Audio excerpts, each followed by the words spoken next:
But we're gonna kick things off with the Minnesota Vikings. The Minnesota Vikings. A lot of people are saying a rebuild this year. I'm not too sure why that's the case. Maybe it's because of the quarterback issue, but I'm very excited to hear what your guys' take are for the Minnesota Vikings this coming season.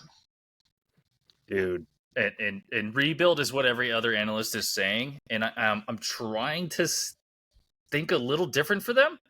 But last year they were, at best.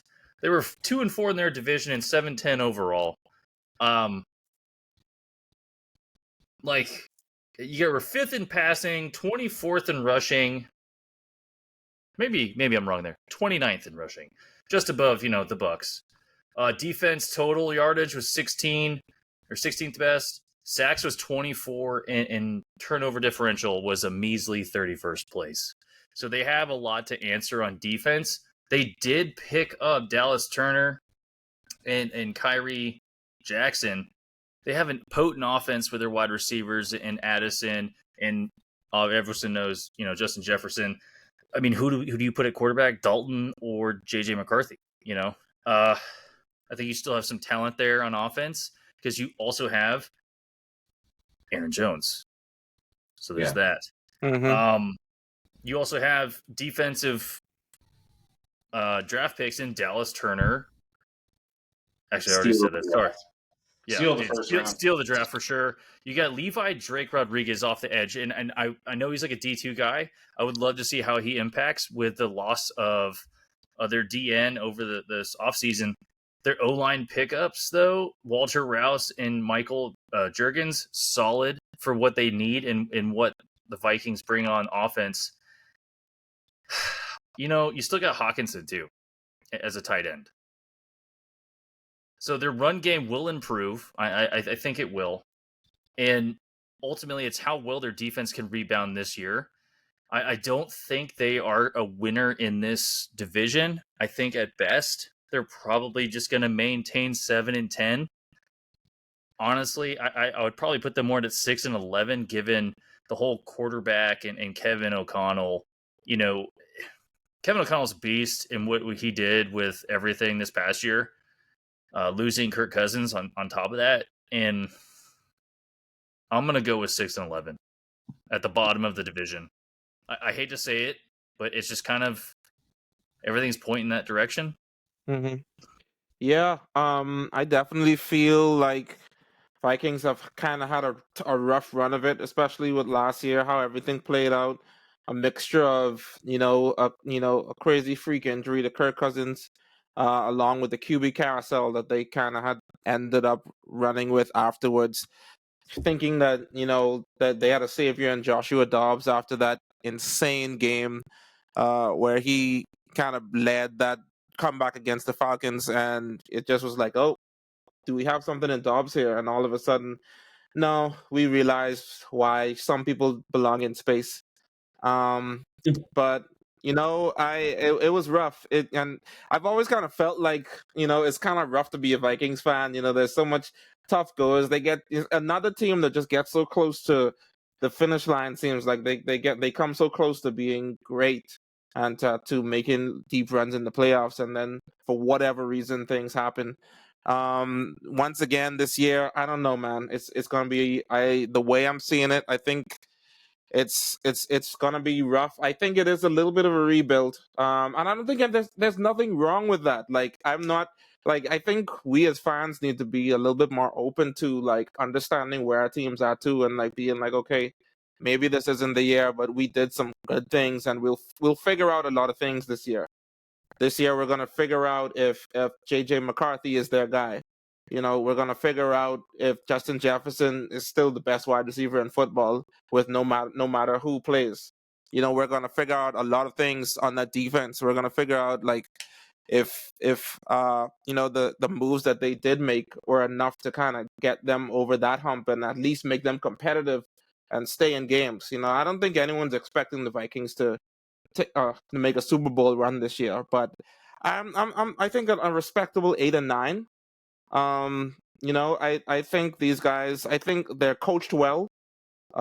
When you have a guy like Justin Jefferson, like guys like T.J. Hawkinson, Aaron Jones, like you got vets in the back there on the offense, and you got a growing defense. I think this team should lean into the growth that needs to happen this year, and yeah, I think they're gonna do what they need to do. Right now, I have them at they're third in the division, 8 and 9. Whoa. I got to know who's at the bottom. Yeah. Yeah.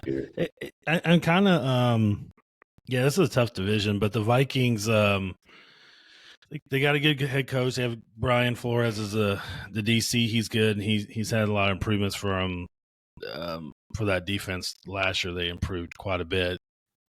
So, they go from ranked 28th to 13th, lead the league in cause fumbles. So I think another year, and he gets Dallas Turner. It's still mind-boggling how Dallas Turner gets to them on there. I feel like in defense, they just traded some pieces. Like they lose Hunter, but then they get Jonathan Greenland from the Texans. So they get younger in that aspect from them. So, yeah, it's kind of weird. And then they get Blake Cashman from the Texans as well to play, back in the backfield or the back into that defense. And he's a tackling machine. So he I think he was leading the Texans last year with 106 tackles. But the one person I'm excited for that they signed on defense, who Brian Forrest is going to love because he's played for him too, is Andrew Van Ginkel, which I hated that the Dolphins lost. This guy he did hit a foot injury against the Chiefs the last game. So as long as he heals up, this could be a breakout star we're seeing on defense. This guy gets after it, and he's going to be quick. But I do like their offense. It depends. JJ, it's hard to argue if he's not the best in the NFL. And they have Addison.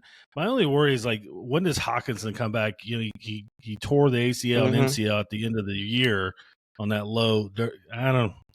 borderline dirty hit. So he's not going to be back right away.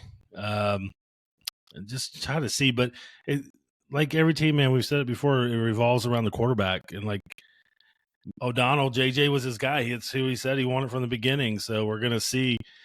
But the thing is are those two, Donald or JJ, are they better than Dobbs and Mullins? They're not better right now, Kirk Cousins. I actually meant to make I think Sam Darnold is going to do better than a lot of people are giving him, by the way. I kind of think that there's a chance he starts the whole year. He was better on the 49ers than we had ever seen him on the Jets.